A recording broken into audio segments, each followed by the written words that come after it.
Всеки българин е чувал за прословутото пътешествие до Чикаго и назад. Легендата разказва, че за световното изложение потеглял и един скъп товар. Нашата история е за него.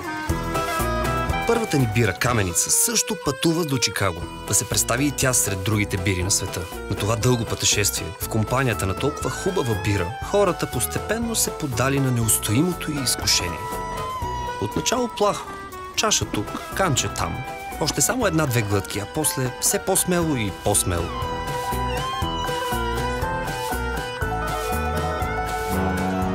Пътешествието към новия свят продължило по море, но това не променило нищо. Нови запознанства се превръщали в приятелства на чаша вкусно пиво Каменица.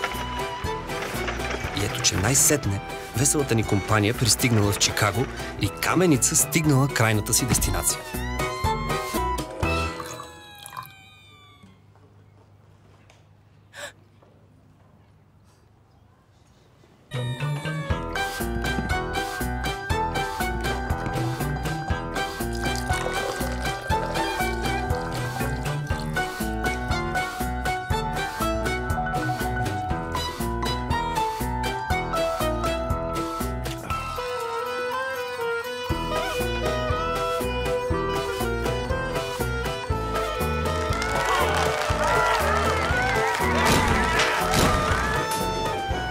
Наследството на спечеленото тогава отличие всеки може да открие и днес. В автентичното качество на всяка бутилка, чаша или кен. Вече повече от век правим любимото на поколение златисто пиво, за да се радваш и днес на освежаващия му балансиран вкус и мека горчивина. 135 години Каменица. Първата бира на България.